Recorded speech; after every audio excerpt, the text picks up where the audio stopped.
Hello, my dear friends. Welcome back to the chapter Chemical Kinetics.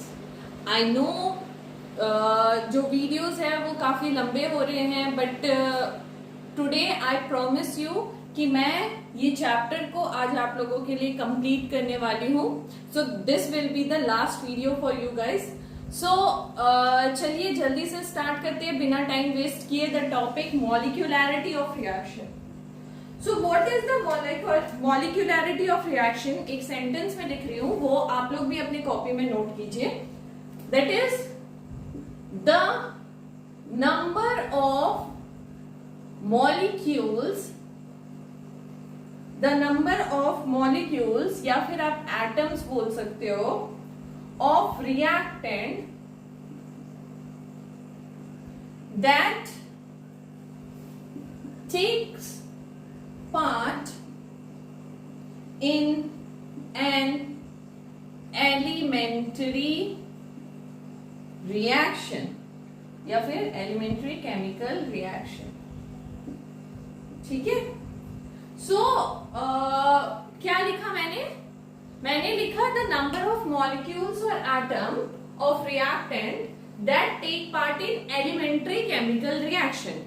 तो molecularity of reaction का मतलब होता है कि कितने नंबर ऑफ मॉलिक्यूल्स या फिर एटम्स रिएक्टेंट के टेक पार्ट मतलब केमिकल रिएक्शन होने में हेल्प करते हैं. और वो केमिकल रिएक्शन कैसा होना चाहिए? That would be an elementary chemical reaction. What is elementary chemical reaction? Single step reaction. If we talk about elementary chemical reaction, that is a single step reaction. ठीक है. तो ये elementary reaction क्या होगा? Single step reaction. तो molecularity of reaction का मतलब समझ आया? नंबर ऑफ मॉलिक्यूल्स, कितने नंबर ऑफ मॉलिक्यूल्स या फिर एटम रिएक्टेंट के पार्टिसिपेट करते हैं किसी भी सिंगल स्टेप रिएक्शन में टू फॉर्म द प्रोडक्ट. है ना, प्रोडक्ट आना चाहिए ना, टू फॉर्म द प्रोडक्ट. अब now understand the number of molecule of reactant that takes part. Takes part का मतलब क्या हो रहा है यहाँ पे टेक्स पार्ट का मतलब क्या हो रहा है? मतलब यहाँ पे एक थ्योरी आती है दैट इज कोलिजन थ्योरी. ठीक है. What is collision theory? Collision theory का मतलब होता है मॉलिक्यूल्स या फिर एटम्स जो हैं, मॉलिक्यूल्स और एटम्स वो क्या करेंगे? आपस में इफेक्टिव कोलिजन करेंगे. क्या करेंगे? आपस में इफेक्टिवली कोलाइड करेंगे टू कोलाइड करेंगे टू फॉर्म प्रोडक्ट. ठीक है. तो मैंने बोला कि अगर पहले मैंने बोला कि मॉलिक्यूलैरिटी ऑफ रिएक्शन का मतलब होता है कि नंबर ऑफ मॉलिक्यूल्स और atom take part in a chemical reaction. तो टेक्स पार्ट कैसे करेंगे? मतलब अगर मेरे को केमिकल रिएक्शन में घुसना है और प्रोडक्ट बनाना है, तो वो प्रोडक्ट कैसे बनेगा? तो प्रोडक्ट कैसे बनेगा? जब मॉलिक्यूल्स जो होंगे ना, वो आपस में एक बढ़िया सा कोलिजन करेंगे. मान लो A molecules and B molecules आपस में एक ऐसा कोलिजन कर रहे हैं, मतलब हेड टू हेड कोलिजन कर रहे हैं, जिसकी वजह से क्या हो रहा है? प्रोडक्ट निकल रहा है. ठीक है. कोलिजन अगर एक ऊपर से और बी नीचे से या ऐसे हो रहा है, तो ये हेड टू हेड कोलिजन नहीं हो रहा है, तो प्रोडक्ट नहीं निकलेगा. तो ऐसा ओरिएंटेशन होना चाहिए ताकि ना हमारा प्रोडक्ट एक निकल के आ सके, या फिर ऐसा कोलिजन होना चाहिए ताकि प्रोडक्ट निकल के आ सके. That is known as the molecule of atoms और रिएक्टेंट दैट टेक्स पार्ट. मतलब कोलिजन ऐसा होना चाहिए कि प्रोडक्ट निकल के आना चाहिए. अंडरस्टूड? ठीक है. ठीक है. ओके. सो ये जो मॉलिक्यूलरिटी ऑफ रिएक्शन का कॉन्सेप्ट है that is all about an elementary chemical reaction. Elementary chemical reaction का मतलब होता है सिंगल स्टेप रिएक्शन, मतलब molecularity of reaction is based on only a single step reaction. If we got a complex reaction, like अगर कोई reaction एक step में ना होके 2, 3, 4, 5 स्टेप में होता है, so that is known as complex reaction. तो कॉम्प्लेक्स रिएक्शन के लिए ये थ्योरी नहीं दी गई है, that is according to NCERT. मैंने नहीं कहा, एनसीईआरटी कह रहा है कि मॉलिक्यूलरिटी ऑफ रिएक्शन जो है that is only for single step reaction या फिर एलिमेंट्री रिएक्शन। कॉम्प्लेक्स रिएक्शन के लिए ये मॉलिक्यूलरिटी ऑफ रिएक्शन का टॉपिक है ही नहीं। ठीक है, डन यहां तक? ओके, चलिए आगे बढ़ते हैं। यहां तक अगर नोट हो गया है तो ठीक है, नहीं तो नोट कर लीजिए। हो गया? चलिए आगे बढ़ते हैं।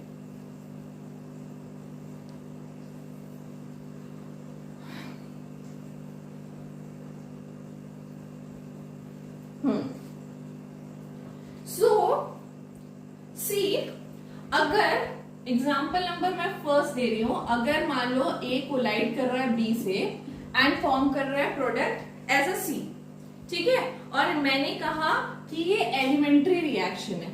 मैंने कहा ये एलिमेंट्री रिएक्शन है, ठीक है।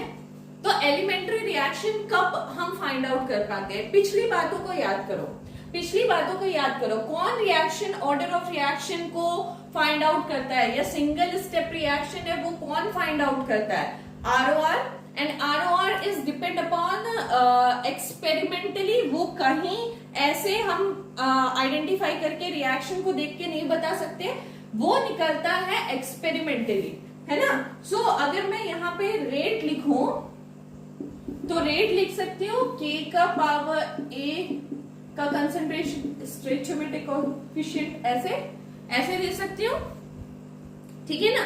ये तो लिखना हमने सीखा है। और ये कैसे निकलता है? दिस इज एक्सपेरिमेंटली, है ना। ये हमने पहले भी सीखा है कि रेट ऑफ रिएक्शन जो होता है ना वो एक्सपेरिमेंटली ही निकलेगा, एक्सपेरिमेंटली ही निकलेगा, और ऐसे बिल्कुल भी हमको नहीं पता चल सकता। सो यहां से अगर हमको निकालना है कि मॉलिक्यूलरिटी ऑफ रिएक्शन क्या होगा, सो ध्यान से देखना।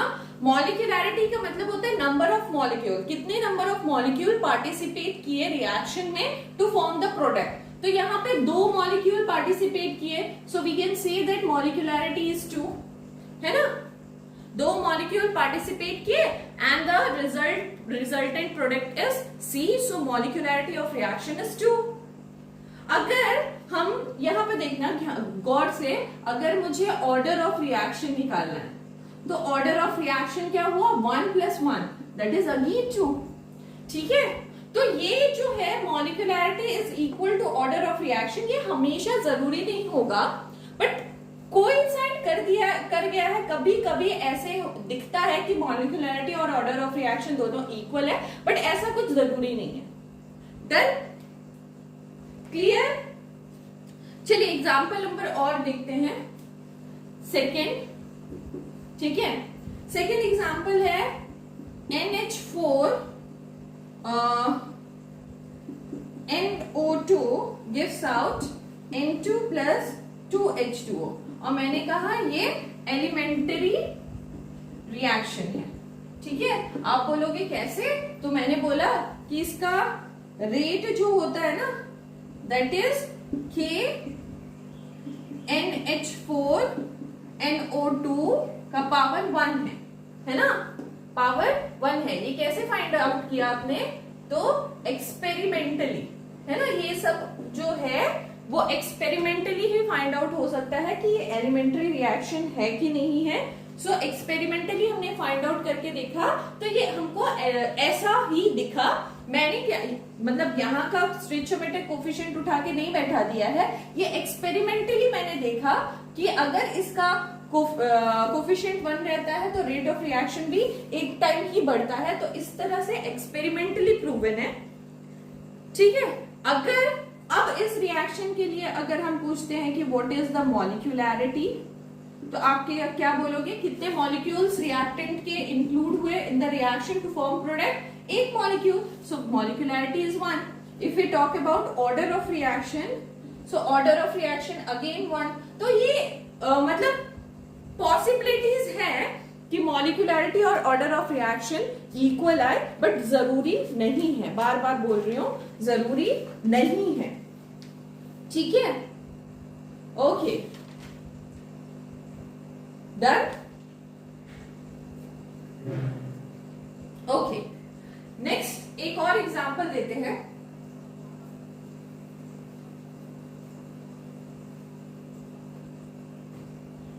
Okay, example number 3, that is 2HI gives out H2 plus I2, और कहा गया कि ये एलिमेंटरी रिएक्शन है।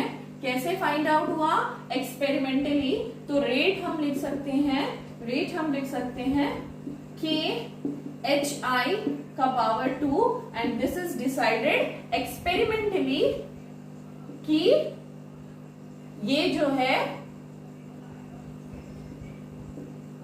जो है ये एलिमेंट्री रिएक्शन है, मतलब ये एक सिंगल स्टेप रिएक्शन है, ये एक्सपेरिमेंटली हमको फाइंड आउट करके मिला।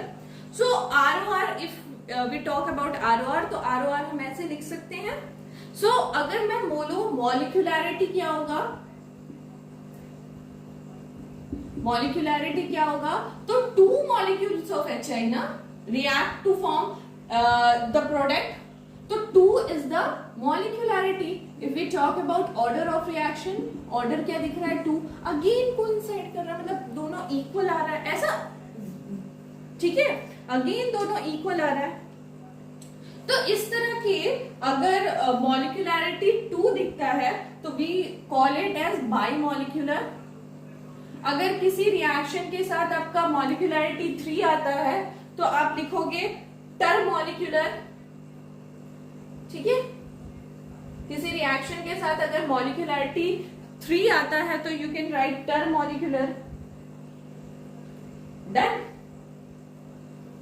ठीक है। चलो, यहां तक बातें समझ आई ना? तो अब थोड़ा सा चीजों को थोड़ा सा कॉम्प्लिकेट किया जाए। मिटा ले? Okay,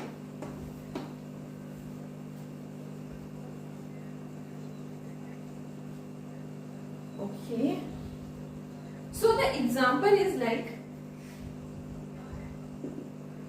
CH3COO C2H5 and H2O के प्रेजेंस में रिएक्शन हो रहा है। so this is hydrolysis of ester and the product is CH3COOH plus C2H5OH। ठीक है, और हमने कहा this is a elementary reaction. अगर एलिमेंट्री रिएक्शन है so we can write ROR। ठीक है, हमको ROR लिख सकते हैं, हम ROR लिखना तो हमने सीखा हुआ है। सो ROR होता है K CH3COO C2H5 1 और H2O का पावर 1, ऐसे ही लिखेंगे ROR, है ना?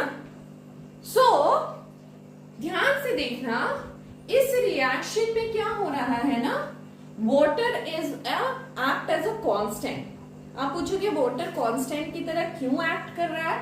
क्योंकि वाटर जो है इस रिएक्शन में सॉल्वेंट की तरह एक्ट कर रहा है।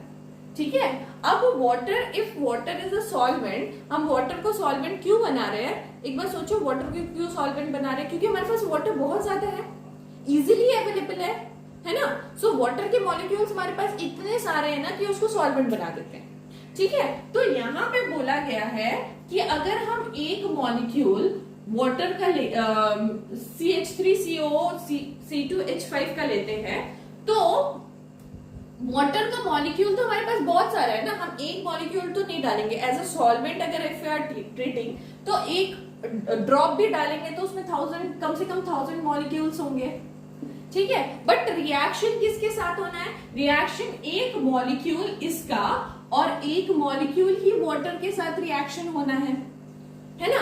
तो एक बार सोच के देखो, एक बार ध्यान से सोचो कि अगर इसका एक मॉलिक्यूल 1000 मॉलिक्यूल में जाएगा और एक मॉलिक्यूल के साथ रिएक्ट करके ये प्रोडक्ट बनाएगा, तो इसके कंसंट्रेशन में, मतलब ये H2O के कंसंट्रेशन में कोई चेंजेस आएगा क्या? है ना। एक ड्रॉप में भी 1000 मॉलिक्यूल है वाटर का, है ना। तो 1000 मॉलिक्यूल में से किसी एक मॉलिक्यूल ने ना इसके साथ रिएक्शन कर लिया है, तो वाटर के कंसंट्रेशन में तो कोई चेंजेस नहीं आने वाला है, क्योंकि वाटर इतना सारा है ना। सो वाटर इतना सारा है तो वाटर के कंसंट्रेशन में कोई चेंज नहीं आने वाला है। So water become constant. ठीक है, जहां वाटर कांस्टेंट हो गया, जहां वाटर कांस्टेंट हो गया, so what you can say मॉलिक्यूलैरिटी क्या होगा? मॉलिक्यूलैरिटी, तो आप बोलोगे इसका एक मॉलिक्यूल, इसका एक मॉलिक्यूल तो रिएक्ट करना ही होगा, तो molecularity is 2। If we talk about order of reaction, so order of reaction क्या हो जाएगा ना, अगर ये कांस्टेंट हो गया तो ऑर्डर ऑफ रिएक्शन 1 आ जाएगा। ठीक है, and this is known as pseudo first order reaction. This is known as pseudo first order reaction, and this is a exceptional case जहां पे आपको मॉलिक्यूलैरिटी और ऑर्डर ऑफ रिएक्शन इक्वल नहीं दिखा। ठीक है, ठीक है, डन, क्लियर है, क्लियर है, okay. So this is exceptional question जो कि आपके एग्जाम में पूछा जा सकता है। Done, okay. सो एक एक्सेप्शन और दे रही हूं, एक एक्सेप्शन आपको और देती हूं, ठीक है। सो next exception is C12H22O11 plus H2O, or this is inversion of sugar. ठीक है, this is the reaction for inversion of sugar. So ये हो जाएगा C6H12O6 and C6H12O6, right? और हमने कह दिया this is a elementary reaction. Very good, हमने एलिमेंट्री रिएक्शन कैसे फाइंड आउट किया? From experimentally. Now we can write ROR, है ना। ROR हम इजीली लिख सकते हैं इसका, so we can write K C12H22O11 and H2O। ठीक है, now we can say here also H2O is act as a solvent. ठीक है, अगर H2O सॉल्वेंट की तरह एक्ट करता है तो इसके कम से कम 1000 मॉलिक्यूल्स होंगे एक ड्रॉप में, एंड यहाँ पे 1 molecule is react with 1 molecule of water. So 1 molecule is react with 1 molecule of water, तो अगेन वाटर के कंसंट्रेशन में कोई चेंजेस नहीं आने वाला है। So water become constant. अगर वाटर कांस्टेंट होगा, अगर वाटर कांस्टेंट होता है तो क्या हो जाएगा? ऑर्डर ऑफ रिएक्शन अगेन 1 हो जाएगा, बट मॉलिक्यूलैरिटी 2 रहेगा, क्योंकि 2 मॉलिक्यूल तो रिएक्ट करने ही है। So this is also a case of pseudo first order reaction, and this is also an exception and very important for your exam. ठीक है, जहां पे मॉलिक्यूलैरिटी 2 रहती है but order of reaction is 1। Done, okay. Suppose molecularity कहीं पे तुम्हारा आता है 3 एंड ऑर्डर ऑफ रिएक्शन अगर आ जाता है 1, सपोज ऐसा तुम्हारा कहीं पे आता है, तो रिजल्ट, तो it will be order of reaction आ जाता है 2, so it will be pseudo second order reaction. ठीक है, ठीक है। और अगर मॉलिक्यूलैरिटी आ जाता है 4 और order of reaction 3, so it will be pseudo third order reaction. इस तरह से हम चीजों को समझ के आगे बढ़ते हैं। ठीक है, क्लियर है, Okay. So if we differentiate about molecularity और order of reaction, इसको मिटा लिया जाए ना, आप लोगों ने नोट कर लिया होगा. Okay. So if we talk about molecularity और order of reaction, दोनों के बीच में differences क्या है? So यहां पे लिख लीजिए order of reaction और this is molecularity. ठीक है, ठीक है. तो दोनों में डिफरेंस क्या है? तो आप क्या बोल सकते हैं? Order of reaction can be determined by only experimentally, है ना, एक्सपेरिमेंटली डिटर्मिनेशन होता है इसका. ठीक है. और मॉलिक्यूलैरिटी क्या है बताइए? मॉलिक्यूलैरिटी तो थ्योरेटिकली डिटरमाइंड होता है ना, थ्योरेटिकली डिटरमाइन होता है. इसका तो कोई एक्सपेरिमेंट होता नहीं है. चलिए नेक्स्ट और बताइए, और क्या डिफरेंस आपको लगा?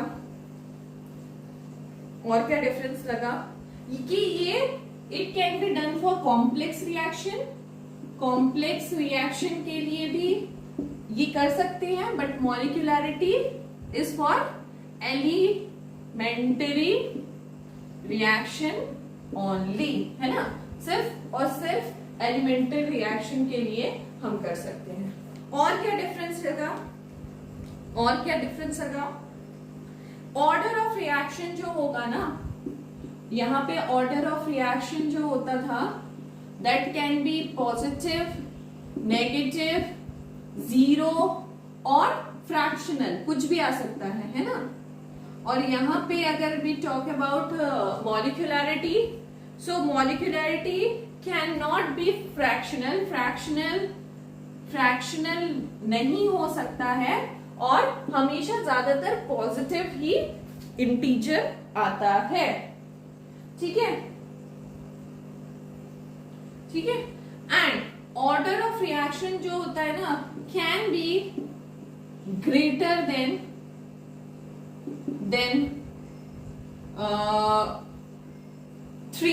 3 से ज्यादा हो सकता है, बट मॉलिक्यूलैरिटी जो होता है ना इट्स रियरली ग्रेटर देन 3 आएगा आपके पास. ठीक है, रियरली ग्रेटर देन 3 आएगा. This is known as your the difference between तुम्हारा ऑर्डर ऑफ रिएक्शन एंड तुम्हारा मॉलिक्यूलैरिटी. ठीक है,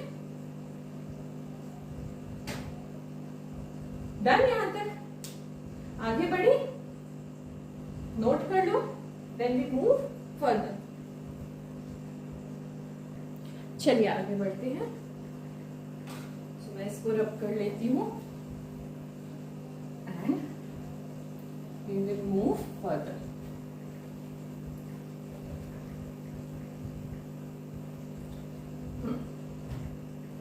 So the things are effect of temperature on rate of reaction. Effect of temperature on the ROR. Next topic is effect of temperature on ROR. ठीक है. So most of the reaction में ये देखा गया है ना, अगर हम टेम्परेचर इंक्रीज करते हैं, मोस्ट ऑफ द रिएक्शन में देखा गया है अगर हम टेम्परेचर इंक्रीज करते हैं तो रेट भी होता है ना, वो भी इंक्रीज करता है. रेट ऑफ रिएक्शन भी इंक्रीज कर रहा है. ठीक है. सो ये मोस्ट ऑफ द रिएक्शन में देखा गया है. ठीक है. अगर रेट इंक्रीज कर रहा है सो यू कैन कंक्लूड ना कि रेट कब इंक्रीज करेगा, जब कंसेंट्रेशन टर्म इंक्रीज कर रहा है. मतलब अगर हम ROR लिखते थे ना, सो ROR का मतलब क्या होता था? K और concentration of something to the power n, उसका स्टोइचियोमेट्रिक कोफिशिएंट, है ना, ऐसे ही लिखते थे. So we can say that जब ROR इंक्रीज कर रहा है तो K भी तो इंक्रीज कर रहा है ना, रेट कांस्टेंट भी इंक्रीज कर रहा है. ठीक है. सो यहां से ये इक्वेशन निकल के आती है, अगर टेम्परेचर इंक्रीज करता है तो रेट ऑफ रिएक्शन भी इंक्रीज करता है, अगर रेट ऑफ रिएक्शन भी इंक्रीज कर रहा है तो तुम्हारा रेट कांस्टेंट भी इंक्रीज कर रहा है। ठीक है, ओके। सो एक अप्रॉक्स डिपेंडेंसी दी गई है कि टेम्परेचर कोफिशिएंट क्या होगा ना, टेम्परेचर अगर मैं बोलूं कि जनरली देखा गया है कि अगर 10 डिग्री सेल्सियस अगर टेम्परेचर रेज करते हो ना, टेम्परेचर को 10 डिग्री सेल्सियस रेज करते हो ना, तो आरओआर जो है और रेट कांस्टेंट जो है वो नियरली डबल हो जाता है। क्या कहा मैंने? अगर देखा गया है जनरली अगर टेम्परेचर को 10 डिग्री सेल्सियस इंक्रीज किया जाता है तो आरओआर जो है या फिर रेट कांस्टेंट जिसको हम बोलते हैं वो नियरली डबल हो जाता है। ठीक है, नियरली डबल हो जाता है। सो अगर कोई बोले कि टेम्परेचर कोफिशिएंट निकालो, ओके, सो अगर कोई बोले कि find out the temperature coefficient, तो टेम्परेचर कोफिशिएंट का formula is this KT plus 10 degree Celsius by KT। ठीक है, तो टेम्परेचर कोफिशिएंट पे ना जनरली डाउट हो जाता है कि किस टेम्परेचर पे निकाले, 10 डिग्री पे निकाले, 20 पे निकाले, 30 पे निकाले या 40 पे निकाले या 50 पे निकाले।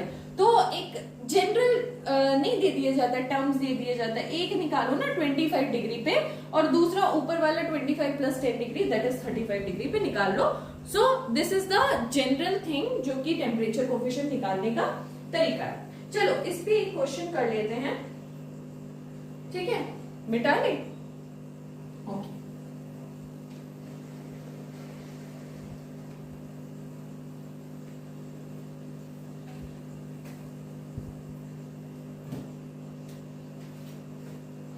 ओके। सो स्टैंडर्ड कोफिशिएंट किस पे निकालना है? 25 डिग्री और 35 degree. Okay, for a particular reaction temperature coefficient जो है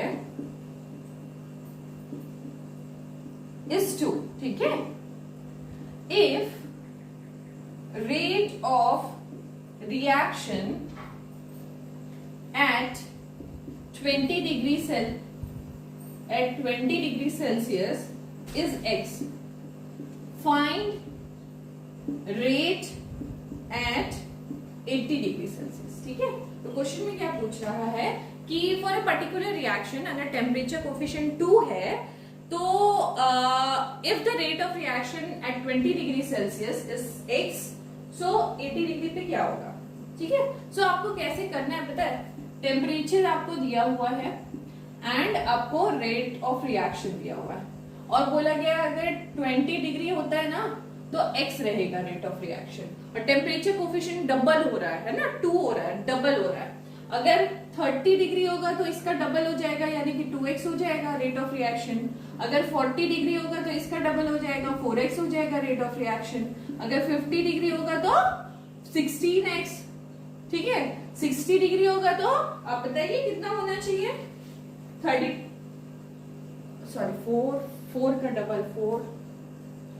का डबल 8x है ना, सो 8 का डबल 16x। ठीक है, और अगर 70 डिग्री होगा तो 32x और 80 डिग्री होगा तो 64x। ठीक है, so rate at 80 degree Celsius is 64। ठीक है, इस तरह से आप इजीली फाइंड आउट कर सकते हो टेम्परेचर कोफिशिएंट अगर आपको दिया हो क्वेश्चन में तो। ठीक है,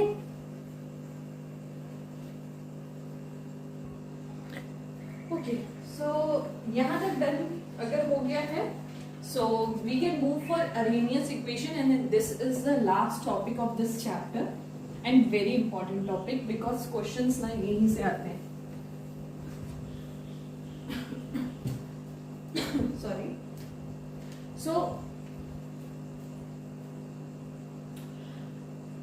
Arrhenius equation. What is about the Arrhenius equation? It is about the accurate dependency of K on T. The accurate dependency of K on T. ठीक है. Accurate dependency of क्या है K का? K is rate constant, temperature पे accurate dependency क्या है? That is all about the Arrhenius equation. And the Arrhenius gave the equation like K is equal to A dot E minus EA by RT. ठीक है. This is the Arrhenius equation and this is a very important equation. इसमें what is K? K is rate constant. सारे terms को ध्यान से लिखना. ठीक है. Constant. ठीक है. What is your A? A is known as frequency factor या फिर हम इसको बोलते हैं Arrhenius constant and this is a constant term या फिर हम बोलते हैं इसको प्री एक्सपोनेंशियल फैक्टर. ठीक है.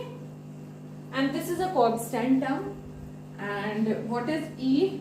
this is the exponential constant. ठीक है. what is EA? EA is activation energy. ठीक है. एक्टिवेशन एनर्जी जो कि होगा जूल पर मोल में और केजी पर मोल में. ठीक है. KJ kilo joule per mole में. Sorry. R is the universal gas constant. ठीक है. जो आपको लेना है 8.314 जूल पर मोल केल्विन क्योंकि यहाँ पे भी जूल पर मोल में है तो जूल पर मोल में ही लोगे. और टेम्परेचर जो होगा ना T इज द टेम्परेचर ये आपको हमेशा केल्विन में ही रखना है. डन. ठीक है. ठीक है.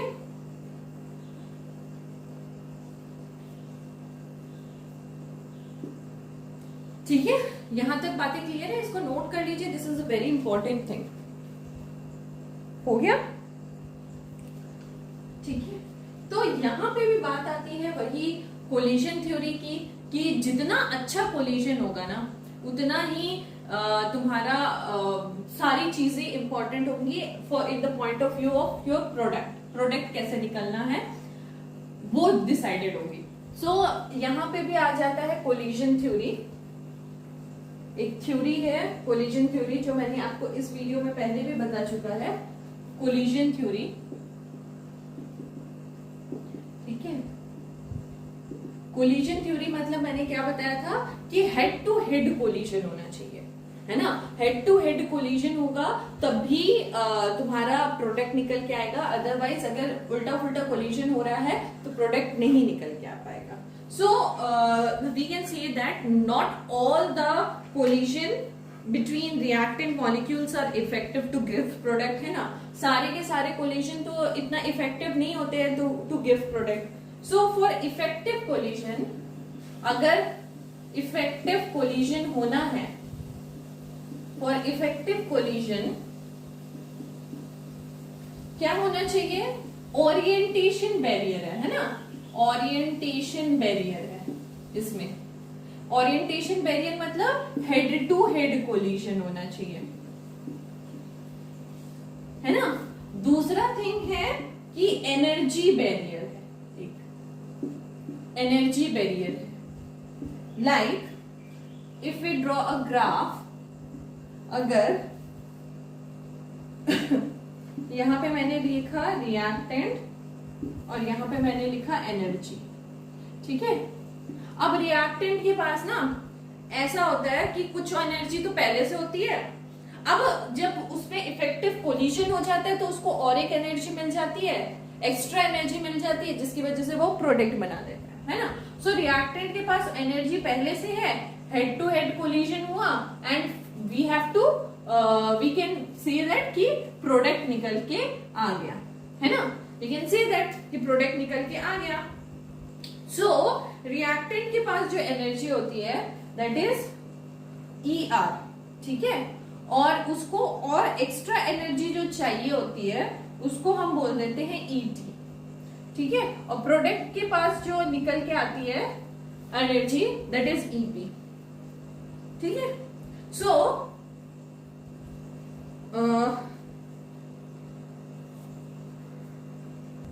और ये जो पूरा का पूरा एनर्जी है, मतलब यहां से यहां तक कोई टोटल एनर्जी है, उसको हम बोल देते हैं EA। क्या है, मैंने क्या क्या बोला टर्म्स, ER जो रिएक्टेंट के पास पहले से एनर्जी मौजूद थी, ET जितना उसको और एनर्जी चाहिए टू कन्वर्ट इनटू प्रोडक्ट, ठीक है। What is EA? EA is the total energy, ठीक है, जो कि किसी भी प्रोडक्ट को चाहिए, ठीक है। और EP is the energy of product, ठीक है।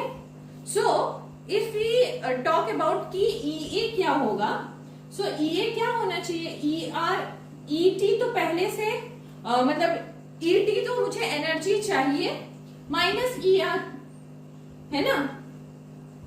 क्यों ऐसा होगा, क्योंकि ER तो पहले से मेरे पास मौजूद है ना, पहले से 2 रुपए है और समोसे खाने के लिए मुझे और 3 रुपए ज्यादा चाहिए, मतलब 5 रुपए का एक समोसा मिलेगा, तो पहले से अगर मेरे पास 2 रुपए है, so I need 3 more rupees to buy an samosa. So for this samosa 5 rupees is the total amount, पर 2 रुपए तो पहले से मेरे पास है।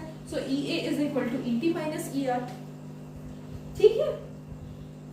So what is energy barrier? Energy barrier is the minimum amount of energy जिसको चाहिए, मिनिमम अमाउंट ऑफ एनर्जी जो चाहिए टू फॉर्म प्रोडक्ट बनाने के लिए जो एनर्जी चाहिए। डन, ठीक है। अगर कोलिजन होता है, ठीक है, अगर इफेक्टिव कोलिजन हो गया, अगर इफेक्टिव कोलिजन हो गया तो देखो यहां पे एक ग्राफ के रूप में मैं तुमको समझाती हूं। सो यहां पे लिखती हूं मैं काइनेटिक एनर्जी, क्योंकि एनर्जी गेन कर रहा है ना, जितना एनर्जी मिलेगा उससे ही वो कन्वर्ट करेगा तुम्हारा प्रोडक्ट में। और this is the fraction of molecule, कितना मॉलिक्यूल की जरूरत पड़ रही है, ठीक है। सो graph will be like this, मैंने बताया graph will be like this, है ना, ठीक है। So this is, you can say this is the highest temperature, this is the most probable temperature जहां पे बहुत सारे मॉलिक्यूल्स हैं। अगर तुम देखोगे तो यहाँ पे बहुत कम मॉलिक्यूल्स हैं, थोड़ा ऊपर बढ़ोगे तो और थोड़ा ज्यादा मॉलिक्यूल्स है, और ऊपर बढ़ोगे तो ज्यादा मॉलिक्यूल्स है, और थोड़ा ऊपर बढ़ोगे तो ज्यादा मॉलिक्यूल है, और यहाँ पे है ना फ्रैक्शन ऑफ मॉलिक्यूल सबसे ज्यादा है ना। सो मोस्ट प्रोबेबल एनर्जी यहाँ पे ज्यादा है, मोस्ट प्रोबेबल एनर्जी यहाँ पे ज्यादा है ना, क्योंकि यहाँ पे मॉलिक्यूल्स ज्यादा है। So we can say that कि अगर मॉलिक्यूल्स वहां पे ज्यादा है तो मोस्ट प्रोबेबल एनर्जी भी ज्यादा है। सो मान लो दिस इज EA, मैंने बोला दिस इज EA, और इसके बाद ना कन्वर्ट हो जाता है प्रोडक्ट में, तो मोस्ट प्रोबेबल एनर्जी पाने के बावजूद भी उसको EA तक पहुंचना होगा। जो मॉलिक्यूल EA को क्रॉस कर जाएगा वही बनाएगा प्रोडक्ट, ठीक है। जो जिसमें सबसे ज्यादा एनर्जी है शायद वो भी प्रोडक्ट ना बना पाए, बट जो मॉलिक्यूल्स क्रॉस कर जाएगा EA को या फिर एनर्जी बैरियर को, वही जाके फाइनली तुम्हारा प्रोडक्ट बना पाएगा, ठीक है। So which fraction of molecule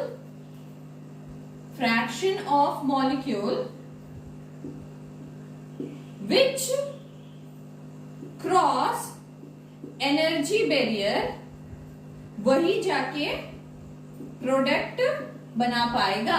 so the formula is for this E is equal to EA by ET. याद है? EA by RT. अच्छा एक मिनट, इसको मैं ऊपर लिख लेती हूँ, ठीक है, अच्छे से लिख लेती हूँ. इसको मिटा लू, मिटा के मैं अच्छे से लिख दूं. ओके, अच्छे से लिख दूं. ओके, सो मैंने बोला जो मॉलिक्यूल्स एनर्जी बैरियर को क्रॉस करता है that molecule can only form the products. ठीक है, so we can write the fraction of molecule which cross energy barrier. तो इसका फॉर्मूला होता है EA बाई RT. ठीक है, EA by RT and that is directly proportional to ROR. देखो क्यों डायरेक्टली प्रोपोर्शनल होगा, एक बार सोच के देखो. Why it is directly proportional to ROR? क्योंकि जितना मॉलिक्यूल एनर्जी बैरियर को क्रॉस करेगा उतना ही ज्यादा तो रेट ऑफ रिएक्शन बढ़ेगा ना, है ना. सो ROR किसके इक्वल था, डायरेक्टली प्रोपोर्शनल था K के. So we can say that K is also directly proportional to EA by RT. So we can say that यहाँ पे डायरेक्टली प्रोपोर्शनल हटाया और एक कांस्टेंट लगाया, that is Arrhenius constant, that is EA by RT. Done, this is our final formula. ठीक है, ठीक है. अब चलो इसी इक्वेशन को ना हम लोग लिखते हैं नेचुरल लॉग के फॉर्म में. इसको याद रखना. So our equation is K is equal to AE minus EA by RT. So natural log दोनों तरफ लगा देते हैं.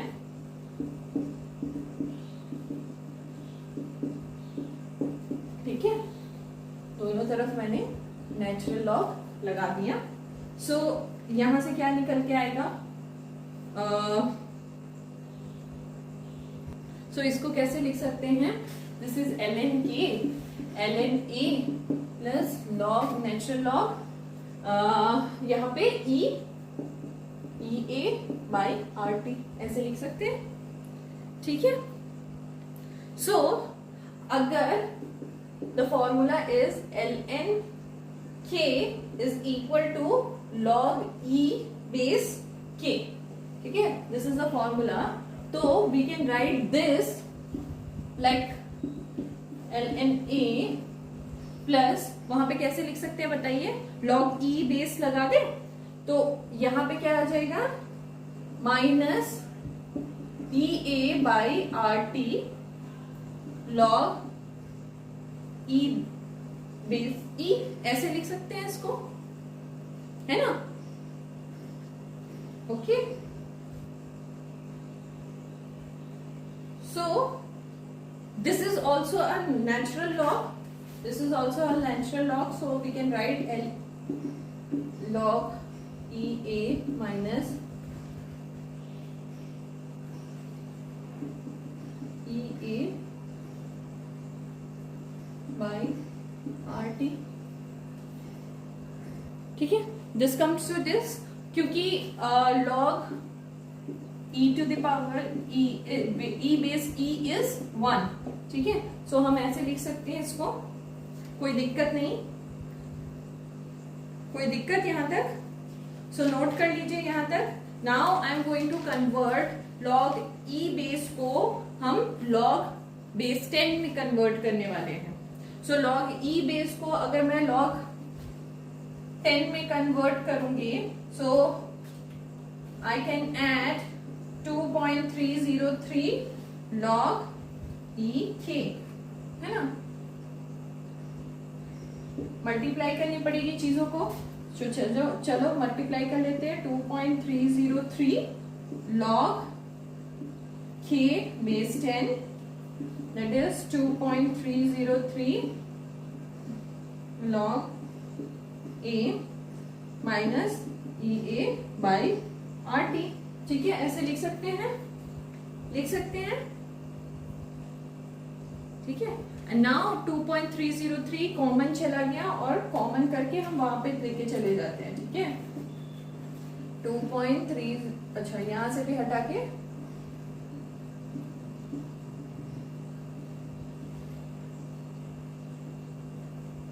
2.303 RT, ठीक है। सो ऐसे लिख सकते हैं। जिसको ये सारी चीजें नहीं आती है ना, so please go for your maths teacher, सीख लीजिए, क्योंकि this is very important things to do all the theories of chemical kinetics, क्योंकि सारी चीजें ना लॉग पे ही, अब तक आपने वीडियो देखा होगा, लॉग पे ही बेस्ड है। So you can learn this things, क्योंकि जरूरी है यार, ठीक है। इतना आना चाहिए आपको कम से कम। डन, ठीक है। So this is become the final formula जिससे आप क्वेश्चन सॉल्व कर सकते हो गया। चलो एक क्वेश्चन सॉल्व करते हैं।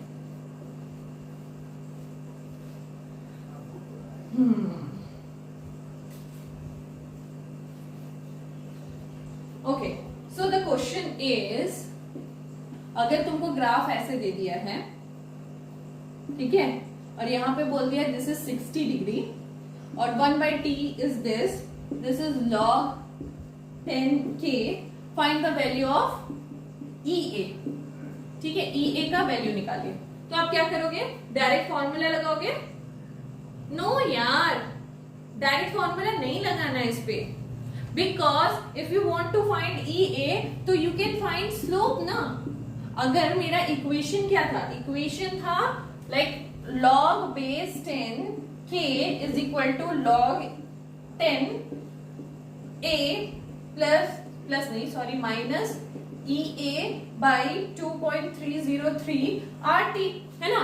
तो अगर इसका स्लोप निकालोगे दैट इज tan थीटा, क्या आएगा स्लोप बताइए? यहां से स्लोप आएगा माइनस EA by 2.303 RT, है ना।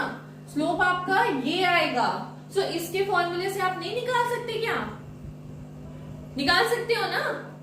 सो पुट कीजिए formula, tan theta is equal to minus EA by 2.303 RT। So what is tan theta? tan theta is 60 degree? No, tan theta is not 60 degree. हमेशा हमको positive direction में theta लेना होता है। So this is 120 degree. So 120 degree का value क्या होता है? अगर if you go for 120 degree that is minus √3, ठीक है। Minus √3 minus EA by 2.303, what is the value of R? R का वैल्यू क्या होगा? टेम्परेचर, ओके एक मिनट, सॉरी यार यहाँ पर गलती हुआ मुझसे, ये T नहीं आएगा ना। Okay, what is the value of R? R is 8.314, है ना। सो फाइंड कर लीजिए, अब वैल्यू आपको फाइंड करना है, इसको ऊपर उठा के लेके जाइए। सो माइनस √3 इंटू 2.303 इंटू 8.314, है ना। सो यहां से आपका आंसर निकल सकता है। डन, समझ आया? तो एक स्लोप वाला क्वेश्चन हो गया, स्लोप वाला क्वेश्चन समझ में आ गया। अब वी विल डू ना सम फॉर्मूला बेस्ड क्वेश्चन, ठीक है। तो जो भी क्वेश्चन आएंगे इस पे फॉर्मूला बेस्ड या स्लोप बेस्ड ही क्वेश्चंस आएंगे। सो ध्यान रखना थोड़ा सा। Okay, so the next question is for nth order reaction frequency factor जो है दैट इज 100। फ्रीक्वेंसी फैक्टर जहां आ गया, आपको अरेनियस इक्वेशन याद रहनी चाहिए, है ना। फ्रीक्वेंसी फैक्टर अरेनियस इक्वेशन में ही आया है इस चैप्टर में। सो 100 एंड एक्टिवेशन एनर्जी भी अरेनियस इक्वेशन में ही आई है। तो आपको अरेनियस इक्वेशन इस क्वेश्चन को देखते ही याद आ जाना चाहिए। Is 19137 joule per mole. Find rate constant eight 727 degree Celsius. ठीक है, तो क्वेश्चन देखिए मुझे याद आ गया कि ये तो भैया अरेनियस इक्वेशन का क्वेश्चन है, बट अरेनियस इक्वेशन का जो टेम्परेचर होता है ना वो केल्विन में होता है। So first what we will do, convert it into Kelvin. 273 से ऐड कर लेंगे, द आंसर इज 1000 केल्विन। ठीक है, ठीक है। So now put the formula and solve it. Formula क्या था, log 10K is equal to log 10 base A minus EA by 2.303 into R into T. This is the formula. ठीक है, आपको निकालना है रेट कांस्टेंट। ठीक है, तो मतलब K की वैल्यू निकालनी है। log 10K is equal to log 10, what is the activation energy? Activation energy मतलब फ्रीक्वेंसी फैक्टर इज 100, है ना। सो 100, ठीक है। फ्रीक्वेंसी फैक्टर मैंने बोला, फ्रीक्वेंसी फैक्टर, अरेनियस कांस्टेंट, सारी चीजें ए है ना, बताई थी ना। ओके, सो ईए क्या दिया हुआ है, activation energy is 19137 by 2.303, R की वैल्यू रखना है 8.314, टेम्परेचर इज 1000। ठीक है, अगर आप सॉल्व करोगे, मैंने देखो अगर मैं सॉल्व करने जाऊंगा तो बहुत टाइम लगेगा, तो मैंने सॉल्व पहले से कर रखा है। इसको काटोगे तो 1 आएगा। ठीक है, तो 1 आता है अगर, तो that is your log 10 base K is equal to log 10 base 100 is 2, है ना। 2 minus 1 हो जाएगा, that is log 10K is equal to 1। log 10K base 10 is equal to 1 कब आता है, 10 to the power 1। So K का value is 10 to the power 1। Done. So इसी type के क्वेश्चंस आने वाले हैं फ्रॉम केमिकल रिएक्शन, या फिर आप बोल सकते हो अरेनियस इक्वेशन में। सो आज हमारा चैप्टर फाइनली ओवर हो जाता है। तो जितनी जानकारी मुझे देनी थी I already shared with you. So thank you so much. Video देखिए, लाइक कीजिए, सब्सक्राइब कीजिए, और प्लीज अगर कोई भी डाउट आ रहा है तो बताइए। ठीक है, थैंक यू।